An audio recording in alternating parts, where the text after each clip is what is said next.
Right, hey everyone, welcome to Xploit. It is episode 1, and well, you might be wondering why I'm here if you haven't really tuned in the past week.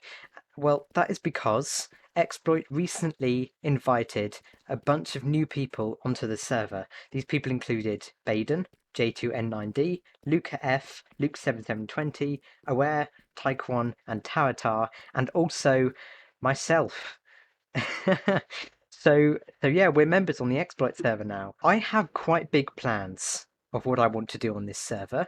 I have been getting some sleepless nights lately because my mind has just been so buzzy of things I want to do, especially after I had a tour um, which was yesterday as of recording this little clip here, which you can also watch, and that video link will be in the description below if you want to check that out. I streamed it and it was a lot of fun.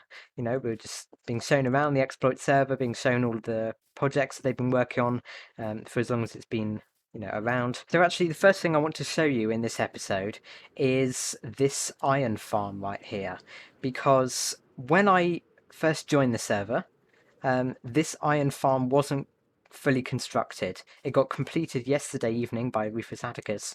I just wanted to dedicate a bit of time talking about it because it is kind of major. It's going to be probably our long-term, iron farm. There are 6 of them. All around this area. You can only actually see 3. There's one here, and one here. There are also another 3 underground as well. Well, these two have corresponding ones that are underground. This one has one that's inside the perimeter just there. So what's going to happen is when we pass through this nether portal right here, this will actually be simulating each and every one of these iron farms. That was actually proposed by RufusAtticus himself. It's a really, really good idea. So it means we're going to get just passively a lot of iron coming through. It's not really like we're on a shortage of iron right now because there is an iron farm just over here. And I'm not actually sure if this even still works. We did visit this in the tour briefly, but as you can see just down here, there is, there's some iron just here that we could, in theory, use. I guess as time goes on in the Xploit server, the projects are just going to be getting bigger and bigger and bigger each time. So we do kind of need to have a direct proportion going on between the size of the projects that we end up working on and the, I guess, complexity of the farms that we're using to supply these projects, because otherwise we're going to get a bit of a backlog and it's not going to really be very beneficial. But yeah, this iron farm is going to produce a decent amount of iron which we can then use for things like hoppers and stuff that is pretty standard and used in most farms across the board. Now, I hate to break it to you all, but I haven't actually helped with this iron farm at all whatsoever.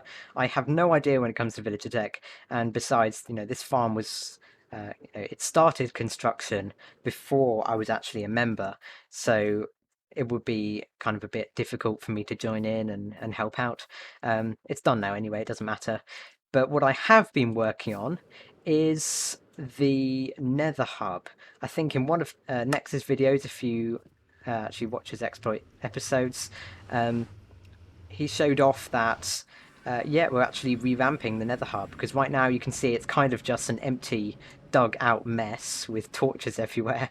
It's not really very well, I mean, it's practical, but it doesn't look very good. So that has been going on in creative mode. Alright, so here I am in a creative copy of the, Nether hub on the server. So you can see that actually, there is quite a lot going on here. We have, these wall patterns, and each of these will be piston bolt tunnels. And there is one that's been left exposed just here. We've got a piston bolt underneath and also a blue ice track on top if you want to use boats. But yeah, this will be repeated on each and every one of these tunnel entrances all the way around, which will give us really, really good kind of sprawling I guess, entrance to everything on the server, which is going to be really, really helpful. And also, this just looks really good, generally. It's a really good looking thing. Nex also had this idea, which is kind of the elephant in the room, really, of putting a holographic cube in the middle of the room. So you can see as I move around, it kind of has this strange kind of illusory effect with the kind of vertical lines going past. It's a really cool little effect with end rods, of course. So what we did was Bqyden, who's a new member, he made a 3D model of a cube, and then we used Mad Hatter's 3D model to Minecraft structure converter tool to change that 3D model into an actual freestanding structure. Yeah, we're planning for this right to be in the middle, as you can see, and yeah, I mean, it looks really, really cool. Also, you might have seen right in the middle, just here, is something which I've actually done. I was requested by Nex to build a 4x4 trapdoor in the middle of the room, and I indeed delivered. So what I might actually have to do is just move this around a little bit. All right, so I've just made like a really big redstone line connecting this lever up here to the door, so I can kind of show you better. This 4x4 trapdoor in particular opens in 1.2 seconds, which is only 0.1 off the fastest possible opening speed, so it is pretty good. It also closes in 0.7, just like that. So yeah, it's a really actually fast trapdoor. The only real downside is, well, I guess the design, making a proper design in the trapdoor, it's really, really difficult because this particular door uses block swapping to achieve a really fast layout, and it in fact goes through 12 different states in order to, yeah, as I say, make it really fast. So it's only these two blocks which you can kind of decorate because they only swap between themselves, so the design remains quite constant. But if, for example, you were to do that, which would kind of be, I guess, your first your first thought if you were to try and decorate a 4x4 area like that, then it looks fine on the opening, but as soon as you close it again, yeah, the design just messes up. So what I did was I thought maybe there was a better way of doing that. There isn't really a way to make a 1.2 second 4x4 trapdoor that doesn't use block swapping, but there are alternative doors that we could use here instead. So I theorized maybe if we continue kind of these railings all the way down like that, then that leaves a 4x4 circle in the middle instead of a regular 4x4. So I went and made a 4x4 circle just down here, and this one doesn't have any block swapping, and is also considerably faster than the regular 4x4 at an opening speed of 0.7 and closing speed of 0.4. So yeah, we've kind of left it up to the members at this point. In spite of having not actually completed this Nether hub just yet, we have started, very, very early on, gathering the materials for it. The most extensive of which would be this blue terracotta right here, which we need a lot of. I mean, just look around. There's a lot of blue terracotta. So what we've actually done is, well, the flower farm that you've probably known to be an exploit for a while, that was actually taken down to make space for other builds. So what we're going to do in just a little bit is build that flower farm back up again and put a cornflower in it so we can get loads and loads of blue dye, which will, stand us in good stead for building this nether hub in the future, which, we will do. It may be a while, but it will happen. Right, so I'll just show you actually. We do have a building site planned for this flower farm, which, yeah, I can show you. So if I just go through here, whoa, let's not do that. Let's not fall down a big hole in the ground. Yeah, the end portal is just up there. This is, I gotta say, one of my favourite rooms on the whole server. I just love the way it looks. It was designed by Kairyu, and I think it just works really, really well with the idea of a portal. Because you kind of got the floating islands on the end here, and then yeah, it looks really industrial. I absolutely love it. But yeah, if we just go through here, can we go through here? Why is the portal stopped working? All right, whatever the problem was. It seems to have fixed itself. I just got booted off the server and then I logged back on and everything was fine again. So I did bring it up in member chat. So let's hope everything's fine. It didn't, do bad things having just crashed. But yeah, here's the portal, so we can just go through here, and over here is kind of the end farming site. We have loads of different kind of crop farms and things. We've got the big moss farm that you would have seen from Nex's latest exploit episode, and the basalt farm as well. Tree farm designed by Taratar and Kairyu, I think. Furnace array. Simtic Wool Farm is just over there. There's a lot going on over here, but if we just pop over in this direction, then yeah, this chunk right here, this white chunk is going to be where we're building our flower farm. So I did a lot of work today, alongside Nex, gathering all the materials that we will need. So yeah, without any further ado, let's get into the first time lapse of Xploit. Let's see how this goes. I've never done a time lapse before, so I'm crossing my fingers. I really hope it doesn't go wrong. It very much has the potential to, but yeah, time lapse time.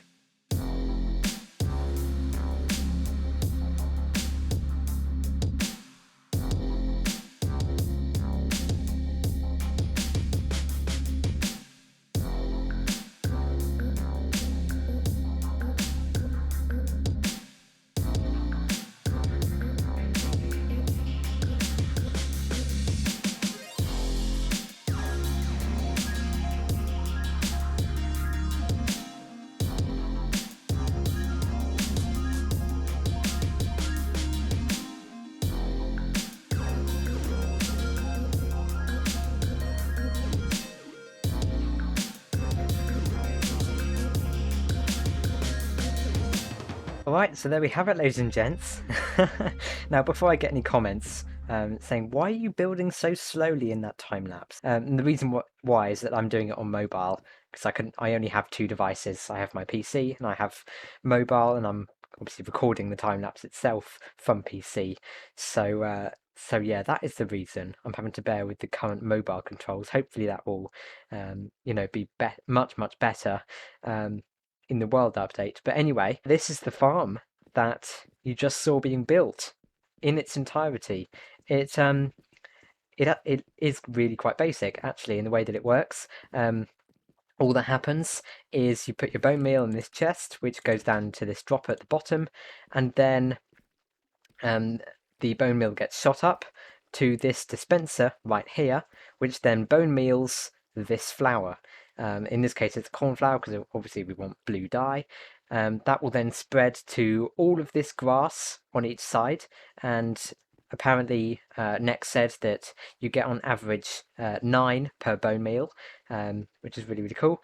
So then what happens is the floor shifts, and then the whole thing happens again, and then it shifts back, and then it shifts back, and then every so often you'll get these dispensers at the back here, and they will just place water that you can already see here, which will flush all of the items down into this water stream and to the player who will be standing right here. Alright, so I think we can actually give this farm a quick test. Yeah, the lever is just here. So as you'll be able to see any minute now, this pulse extender will deactivate, and then yeah, you can see that the floors shift back and forth, and then the cornflowers get placed and then broken. Yeah, any minute now you should be able to see that yeah, these items are filtering through. Yep, just like that, you can see the floors stop shifting over and the water gets dispensed, and then the flowers get pushed down. Now I'm gonna definitely have to flick that, otherwise we're gonna get far too many than the chest can keep up with. You can already see we've been running it for like 5 total cycles, and we've already got this many flowers. So I reckon we can get all the blue terracotta in the world really quite quickly. I need to actually find a place to put all of these cornflowers. We've kind of run out of chests, honestly. I'm gonna fill up this one first, and from there, I honestly don't know. What are these chests used for? I mean, this would be used for the stone farm, but I think it has a bit of an issue. So you know what I'll do is I'll just pop it in here, and I'll leave a sign a bit later on. Let's put the sign right on top that says cornflowers in here. What have we done in this episode? Well, I have talked you through the iron farm that was constructed, or was finished after I joined. There was black stained glass there. That is invisible. I've talked you through the iron farm that recently got constructed, the 2,304 items per hour iron farm, which will be our long-term iron farm for this world. I have talked you through, well, the fact that I'm a member now, which is, a chapter of the video in its own right. I've talked you through the Nether hub and what contributions I've had to that currently. And we've built a flower farm, which is extraordinarily efficient and will give us all the dye we could possibly want.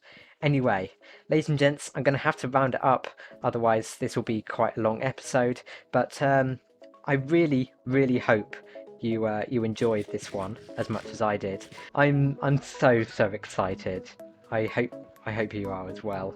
But you know what? I'm going to see you in the next video. It may not be Xploit, it may be, something different, but regardless, I will see you then. Goodbye.